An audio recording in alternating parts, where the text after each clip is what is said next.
Hey folks, welcome to Market Technical Analysis by InTheMoneyStocks.com for Monday, December 31st, 2007.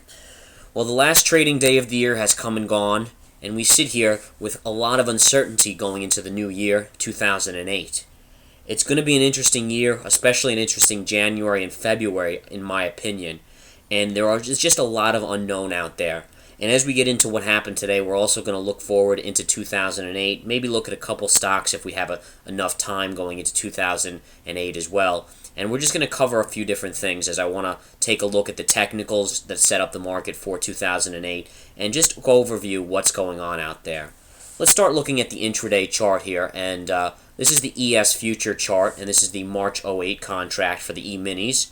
And you can see that there was a definite downside bias today in the market. All right, there's no doubt about it. There was definitely a downside bias. I read a couple reports about housing sales slumping even more. It's not a pretty picture out there when it comes to housing.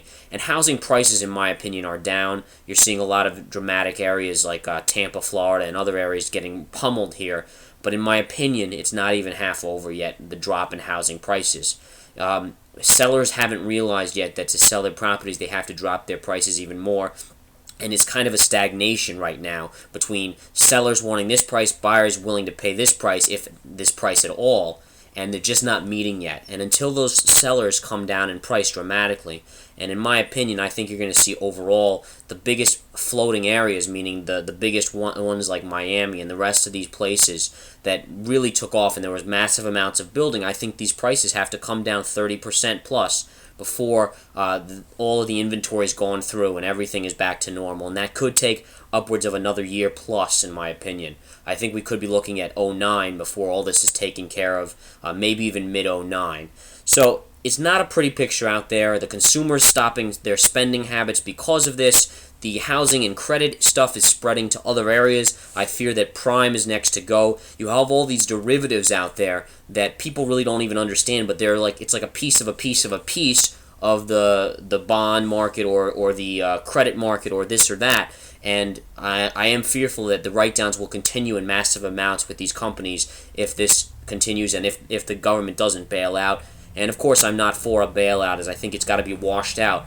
Any bailout that happens, it always comes back to haunt you later on. You can put off the inevitable, which is a correction or a crash or a recession for a long time, but every time you push it off using methods that the government has, it creates that inevitable crash scenario later on down the road. Now, who knows when that's going to be? And I'm not predicting doom and gloom here for quite some time, and I think it's fine. But just keep that in mind, folks, is that eventually it all comes crashing down, and when you keep on putting off the inevitable, more and more, the crash becomes, or the problems that occur later on become even more drastic and more accentuated. It's kind of like, you can put up a wall or a dam and dam the water, but if it gets high enough and finally crashes through that dam, it's the biggest flood you've ever seen. Same principle there. All right, so let's take a look here at the intraday ES chart as we've just kind of gone off on a little tangent there. And I'm going to take out my trend tool here, and we're just going to go over. Now, what you saw early on was basically the market was actually trading higher, and the futures were trading higher till about 8 o'clock. And then you saw the selling come in, and it was just a constant selling situation all the way to 11 o'clock where you saw a small bounce and actually a little W created, a little double bottom there, a move up, and then kind of a sideways move to higher move. And you never like to see this angle, and this is what I want to impress on you guys today. Whenever you see a slightly angled upward move, what it's basically doing, and not only that, but look at the negative divergence here in the intraday stochastics. All right, I can't even impress upon you guys how key this is right here. To be able to see this intraday, it's almost a dead shorting opportunity. Now, you see how this is angled. The markets are going up, but the stochastics are beginning to angle down. That's telling you that you're going to have a fall, and essentially that's what we saw late in the day. And I talked about this in the last video. I said, be aware that in the last bit of the market on today, being today, I talked about this on the last video. I said there might be a little uneasiness going into New Year's Eve based on, who knows what crazies are out there. You really cross your fingers that everything goes smoothly, but you just never know. So I think a lot of this could be that people are fearful once volume comes back into this market. They're fearful of New Year's and so forth, and it could be, that's probably partly it. Again, also what you probably had is the leftover, you had over the last week anyways, a lot of tax loss selling. Any securities that were negative for the year, anyone in the loss obviously wanted to take that as a tax loss for the year. and that's probably a large portion of the last few days in selling as well. Now, let's look at the daily here on the ES, because we've kind of created an interesting pattern here. All right. Now, what you're seeing here is we had that bounce up here, and this is going back to late November, after the November huge drop here. We had a nice rally, but then we came down and retested and took out all these moving averages here. Now, what we also saw was another buying opportunity or another bounce in the market leading up to the last few days. Now, this move up, as you can see, and look at the volume down here. All right, very, very light. And even with the last couple days, volume was a little heavier but super light, but they couldn't even hold the market up on that light volume. And it's not a good sign out there. Now, the charts are telling us, and I'm going to switch to the Nasdaq here. The charts are telling us that there probably is quite a bit more downside to come at some point. The gut inside of me is saying that everyone expects January to open up and drop hard. So maybe that doesn't happen. Maybe something goes on. And so it's kind of a battle here between what the charts are saying. And the charts, don't get me wrong, the charts are not pretty. I mean, you look right here, you have the Nasdaq in the last 3 days, last 3 trading days, selling off and cutting back through the 50 and closing below the 20. So the charts are telling us some negative stuff right now. There's no doubt about that. If we confirm this move below the 20 on Wednesday, which is the next trading day, as we are closed tomorrow in the markets, we could see some downside right back to this 200 moving average. And I will be honest with you folks, see how we've hit once, twice, and this would be 3 times? We maybe get us one more small bounce off that 200, or maybe we cut right through. But in any case, at some point, we're going to take out this 200 and not continue to bounce up. So I'm just warning, I just want to keep everyone, don't constantly think that every time you hit the 200, you're going to bounce off. There will be one point, if we continue to hit the 200, where we slice right through, we take out these lows right here, okay? And I want to impress upon you this example. If you see a door and it's locked, and you run against that door, and you hit it once with your body, you hit it twice, you hit it 3 times, eventually that door is going to cave. It might take 5 times, it might take 3 times, it might take 10 times, but eventually you're going to burst through that door and go flying through and probably fall on your face, but you're going to go right through that door. The same thing works in moving average land.